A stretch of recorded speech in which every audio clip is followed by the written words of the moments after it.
Hello friends, welcome to our next video. और आज का हमारा टॉपिक है बैंक रिकॉन्सिलिएशन स्टेटमेंट, जिसको हम प्यार से बीआरएस भी बोलते हैं। बीआरएस का मीनिंग समझने से पहले हमें इस वर्ड का मीनिंग समझना पड़ेगा, दैट इज रिकॉन्सिलिएशन। रिकॉन्सिलिएशन का मतलब क्या होता है?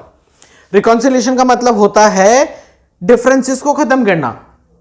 तो यानी कि बैंक रिकॉन्सिलिएशन स्टेटमेंट का मतलब हुआ कि एक ऐसी स्टेटमेंट बनाना बैंक के साथ, बैंक का जो स्टेटमेंट आता है उसके साथ एक अलग से एक ऐसी सेपरेट स्टेटमेंट बनाना जिससे बैंक के और कैश बुक के डिफरेंसेस को खत्म किया जा सके। अब इस कॉन्सेप्ट को एक बार समझना पड़ेगा। ये हमारा ऑफिस और ये हमारा बैंक। तो ऑफिस में जो अकाउंटेंट होता है हमारा,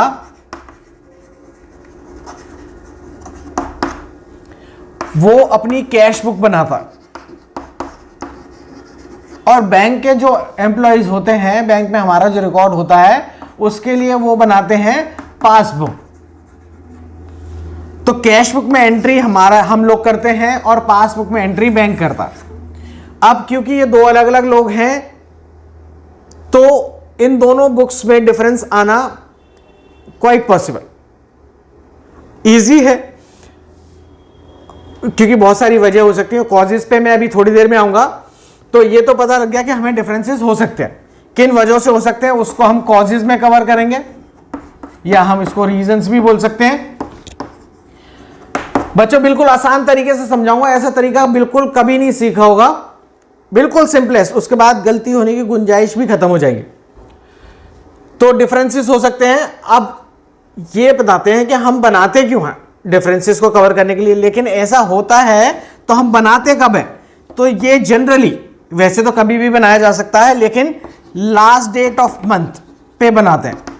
last date of every month हम एक स्टेटमेंट बनाते हैं बैंक और पासबुक के डिफरेंसेस को जानने के लिए, क्योंकि उससे हमें बहुत सारी चीजें पता लगती है। तो लास्ट डेट पे बनाएंगे हम, तो यानी कैश बुक का लास्ट डे का बैलेंस देखेंगे और पासबुक का भी लास्ट डे का बैलेंस देखेंगे, उनको मैच करेंगे। जब अगर मैच हो गया तो वेल एंड गुड, अगर मैच नहीं हुआ तो फिर हमारे पास एक ऑप्शन आता है जिसको जो कि हम बनाएंगे एक statement, that is called bank reconciliation statement. अब इसके कॉजेस पे बात करते हैं। अगर मैं कॉजेस की बात करूं तो कॉजेस को ऐसे समझो कि कॉजेस क्या हो सकता है? बहुत सारे कॉजेस हैं। पहला कॉजेस क्या है कि हमने चेक डिपॉजिट किए बैंक में, check deposited into bank but not clear, यानी कि हमने कैश बुक, तुम लोगों को अच्छा इस टॉपिक पे पहुंचने से पहले कैश बुक सभी बच्चे कर चुके होते हैं। तो कैश बुक का सीधा सीधा सा फंडा होता है। अगर ये कैश बुक है हमारे पास, तो कैश बुक में दो कॉलम होते हैं हमारे पास, एक कैश का और एक बैंक का। तो यहां पर हमें सिर्फ बैंक के कॉलम से मतलब है। कौन से कॉलम से मतलब है? कैश बुक के बैंक कॉलम से। कैश का कॉलम है, हमें उसमें कोई इंटरेस्ट नहीं है। तो बैंक कॉलम की अगर मैं बात करूं, तो जैसे ही मैं कोई चेक बैंक में जमा करवाता हूं तो मैं यहां पे फटाफट से एंट्री कर देता हूं। सपोज करो हमें समीर से कोई चेक मिला था, तो वो चेक हमने बैंक में जमा करवा दिया, तो मैंने समीर के नाम से बैंक में, ये जो डेबिट साइड होती है कैश बुक की, ये याद रख लेना, ये रिसीप्ट साइड भी होती है, यानी कि जब पैसा आता है, और ये पेमेंट साइड होती है। इनको ये चेक समीर का जमा करवा दिया बैंक में, लेकिन बैंक में किसी वजह से कोई छुट्टी हो सकती है, कोई और वजह हो सकती है, किसी वजह से वो चेक बैंक से क्लियर ही नहीं हो। तो मेरे हिसाब से तो बैंक में मेरे कितने पैसे हैं, वो चेक का अमाउंट मतलब मैं बैंक में ऐड कर चुका हूं, लेकिन पासबुक में अभी क्लियर ही नहीं हुआ। पासबुक में हमारे पास कोई क्लियरेंस नहीं आई, तो बैंक का बैलेंस तो कम रह जाएगा ना, कैश बुक का बैलेंस ज्यादा हो जाएगा। तो इसकी वजह से डिफरेंस आएगा। इसकी वजह से क्या आएगा? डिफरेंस आएगा। इसके अलावा दूसरा क्या हो सकता है कि हमने चेक इशू किए। हमने चेक इशू किए। इशू का मतलब है पेमेंट। इशू का मतलब क्या है? पेमेंट। हमने चेक इशू किया but not presented for payment, मगर पेमेंट के लिए प्रेजेंट ही नहीं हुआ। इसका मतलब क्या है? हम जब भी किसी को चेक से पेमेंट करते हैं तो यहां बाई एक्स को हमने चेक से पेमेंट की, तो मैंने तो अपने कैश बुक से फटाफट माइनस कर दिया, पेमेंट मान लिया, यानी अब मैंने अपना बैलेंस इतना कम कर लिया। लेकिन जिसको मैंने चेक दिया, मैंने कहा 3 महीने का टाइम होता है, और ये चेक मैंने दिया, सपोज करो चेक से पेमेंट करिए मैंने, ये भी 29 को ही किया, सपोज 29 जैन को। ये बात एक्स को मालूम है कि वो 3 महीने तक चेक जमा करवा सकता है, तो वो चेक जमा करवाने गया ही नहीं बैंक में, जैन के महीने में गया ही नहीं, वो फेब में जाएगा, उसने सोच लिया। यानी जनवरी में तो मेरे पासबुक में से वो कटेगा ही नहीं पैसा, और जब पासबुक में से कटेगा नहीं और मैं यहां माइनस कर चुका हूं, तो यानी कि कैश बुक का बैलेंस कम हो जाएगा और पासबुक का बैलेंस ज्यादा हो जाएगा, फिर डिफरेंस आया। अब इसके अलावा क्या हो सकता है, अब तुम सोचो, बैंक ने हमें कुछ, बैंक को हम बैंक से हमारी ईएमआईज भी जाती होंगी, तो सपोज करो स्टैंडिंग इंस्ट्रक्शन के अंडर बैंक ने कोई पेमेंट कर दी, payment made by bank but not recorded in cash book, but not recorded in cash book. मुझे पता ही नहीं है तो मैंने कैश बुक में एंट्री भी नहीं किया, लेकिन बैंक से वो पैसा पहले ही माइनस हो चुका है और मैंने कैश बुक में नहीं की, तो बैंक का बैलेंस कम हो जाएगा, कैश बुक का बैलेंस उतना ही है, तो यानी फिर डिफरेंस आएगा। सेम अगर बैंक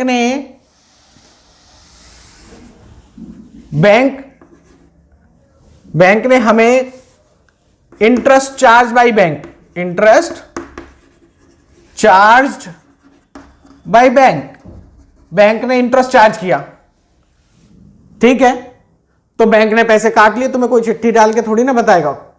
अब तो मैसेज भी आ जाते हैं, पहले मैसेज वगैरह कुछ नहीं आते थे, लेकिन अभी भी हर चीज का मैसेज नहीं आता। तो अगर बैंक ने तुम्हारे अकाउंट से 112 रुपए काट लिए, तो वो तुम्हारे पास ना तो फोन करते हैं, ना मैसेज आता है, ना कोई और इंफॉर्मेशन आती है, वो तो तभी पता लगती है जब स्टेटमेंट आती है। तो बैंक ने इंटरेस्ट चार्ज कर लिया, तो बैंक ने तो अपने पास से माइनस कर लिया, यहां से हमारे अकाउंट से काट लिए, लेकिन हमें पता ही नहीं, हमने कैश बुक में रिकॉर्ड ही नहीं किया, तो बैंक का बैलेंस फिर कम है और कैश बुक का बैलेंस ज्यादा हो जाएगा, तो इस वजह से फिर डिफरेंस आएगा। तो ये सारे कॉजेज मैं तुम लोगों के साथ डिस्कस कर रहा हूं कि किस किस वजह से कॉजेज आ सकते हैं, मतलब रीजन क्या क्या हो सकते हैं डिफरेंसेस के। तो अब सपोज करो डायरेक्ट पेमेंट, अब एक कस्टमर था, हमने उसको सामान बेचा था, उसने हमें बताया नहीं, उसके पास पेमेंट आ गई, उसने डायरेक्ट हमारे बैंक में जमा करवा दी, direct payment made by a customer in our account.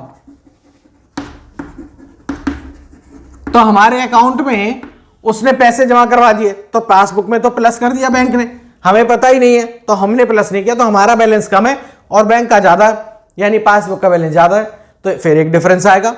तो ये सारे रीजन, ऐसी बहुत सारे रीजंस हैं जिसकी वजह से डिफरेंसेस आ सकते हैं।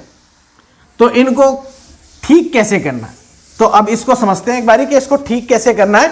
ये भी बहुत ही आसान है, लॉजिक समझ लो पहले, क्योंकि लॉजिक जिस चीज का आ गया फिर आगे सोचने समझने की जरूरत खत्म हो जाती है।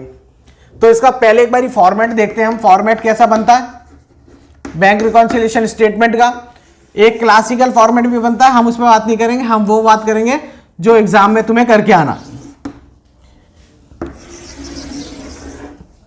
ये प्लस, ये कॉलम माइनस और यहां पर्टिकुलर्स, ये हमारा सिंपल सा फॉर्मेट है। और ऊपर लिखेंगे bank reconciliation for the month of this, जो भी जिस भी मंथ के लिए बना रहे हैं। तो मैं मंथ नहीं लिख रहा हूं, बैंक रिकॉन्सिलिएशन स्टेटमेंट ही लिख रहा हूं मैं अभी।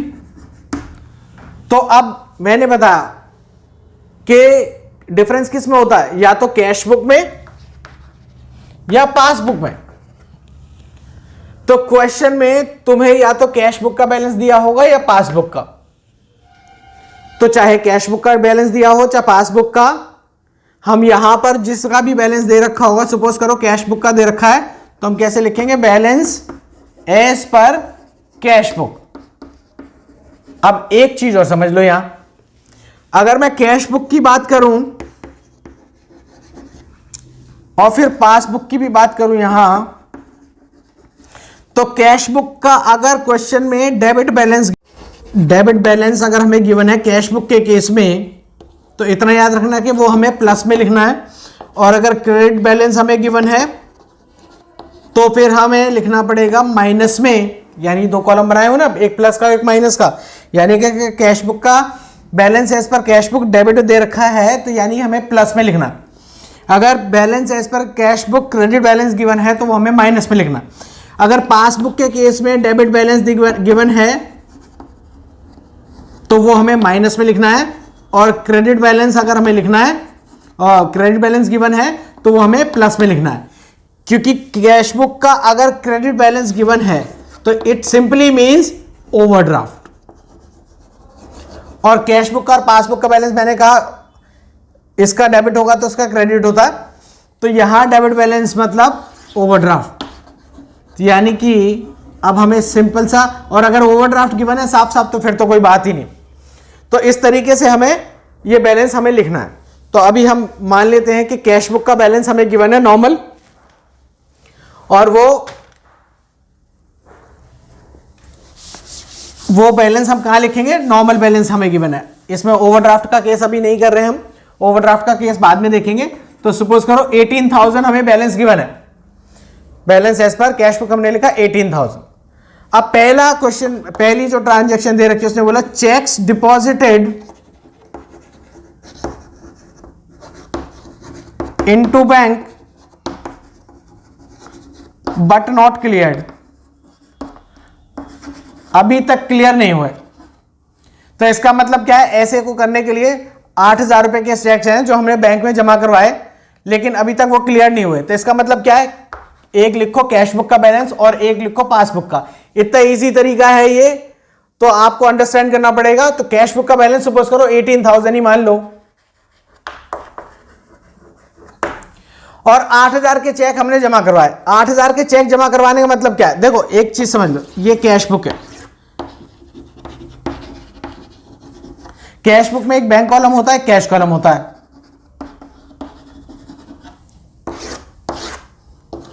एक कैश कॉलम और एक बैंक कॉलम, ये डेबिट साइड, ये क्रेडिट साइड। ध्यान रख लेना, क्रेडिट साइड मतलब पेमेंट साइड, और ये होती है हमारी रिसीट साइड। तो अगर हमने चेक डिपॉजिट करवाए, सपोज करो तो हमें समीर से चेक मिला और वो चेक हमने बैंक में जमा करवा दिया, तो मैं तुरंत अपने कैश बुक में, कैश बुक हम लोग बना चुके हैं, तो कैश बुक इस चैप्टर तक पहुंचने से पहले कैश बुक हम बना चुके हैं सारे बच्चे। तो हमें पता होनी चाहिए कि कैश बुक में जब भी बैंक में कोई ट्रांजैक्शन होगी रिसीप्ट साइड पे, यानी हमें पैसा मिलेगा तो वो इस तरफ। तो समीर से जो चेक मिला था वो हमने जमा करवा दिया 8,000 रुपए का बैंक, वो बैंक में तो जमा करवा दिया, ठीक है। अब लेकिन वो क्लियर अभी तक नहीं हुआ है, क्योंकि मैंने ये जमा करवाया था 29 को, 29 जैन सपोज, 29 जैन को, तो इस जैन का बना रहे हैं, तो स्टेटमेंट हमारा कब बनेगा, 31 जैन को बनेगा। तो 29 जनवरी को हमने समीर से जो चेक लिया था वो बैंक में जमा करवा दिया है, और लेकिन अभी तक वो क्लियर नहीं हुआ। इसका मतलब क्या है कि कैश बुक में तो मैंने प्लस कर ही दिया है, यानी कि 8,000 रुपए मैंने प्लस किए, लेकिन पासबुक में क्या हुआ, पासबुक में तो क्लियर ही नहीं हुआ। तो बैंक में हमारे बैंक ने कितने ऐड किए, कुछ नहीं। तो बैंक का बैलेंस कितना है 18,000, और यहां का बैलेंस कितना है 26,000। इसका मतलब क्या है, कैश बुक का बैलेंस ज्यादा है और पासबुक का बैलेंस कम है, और हम क्वेश्चन किस हिसाब से कर रहे हैं, कैश बुक के हिसाब से। तो मेरे को कैश बुक में से क्या करूं कि बराबर हो जाए, तो मैं अगर इसमें से 8,000 रुपए माइनस कर दूं तो दोनों बैलेंस 18,000 रुपए हो जाएंगे, यानी कि कैश बुक में से मुझे क्या करना है, माइनस करना है। अब डिपॉजिट करवा दिया, तो ऐसे ही अगर इसका अगला केस अगर मैं लूं कि cheques issued but not presented for payment, हमने चेक इशू किए लेकिन अभी तक उनकी पेमेंट नहीं हुई है। तो इस बात का मतलब ऐसा समझो, देखो चेक पे एक डेट लिखी होती है, वो डेट पहले हुआ करती थी 6 महीने की, अब वो घट के 3 महीने हो गए, लेकिन फिर भी 3 महीने तो है। अगर मैंने 29 जनवरी को उसे चेक, 29 जनवरी को कोई ट्रांजैक्शन हुई है, suppose I made a payment to X, तो एक्स को मैंने कैश में पेमेंट की, और सॉरी चेक से पेमेंट की, सपोज करो 5,000 रुपए, एक्स को कोई जल्दी नहीं है, एक्स को मालूम है फरवरी में भी चेक डाल सकता है, मार्च में भी डाल सकता है, तो वो जनवरी में गया ही नहीं और हम स्टेटमेंट बना रहे हैं जनवरी के लिए, तो जनवरी में वो चेक प्रेजेंट ही नहीं हुआ। इसका मतलब क्या है, फिर एक इसको ऐसे ही सॉल्व करते हैं। हमने पेमेंट की, पेमेंट करते ही हमने क्या किया होगा, माइनस, तो हमारा बैलेंस 13,000 और यहां बैंक में से पेमेंट हुई नहीं है तो बैंक का बैलेंस अभी भी कितना है, 18,000। यानी कि कैश बुक का बैलेंस कम है और पासबुक का बैलेंस ज्यादा है। और मुझे क्वेश्चन किस हिसाब से करना है, कैश बुक के हिसाब से, तो मैं कैश बुक में क्या कर दूं कि इक्वल हो जाए 5,000 रुपए प्लस कर दूं 18,000 वापस हो गया, यानी मैं 5,000 रुपीज यहां प्लस कर दूं, 5,000 रुपीज क्या कर दूं, प्लस कर दूं, तो बात बन जाएगी। ऐसी बहुत सारे डिफरेंसेस हो सकते हैं। तो अब एक काम करते हैं, इसको प्रॉपर तरीके से करने की कोशिश करते हैं। एक क्वेश्चन इसी बेस पे,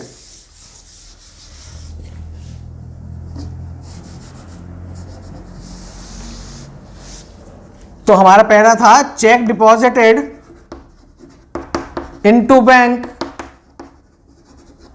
बट नॉट क्लियर्ड, तो वो हमने सीखा था कि 8,000 रुपये प्लस में जाएंगे।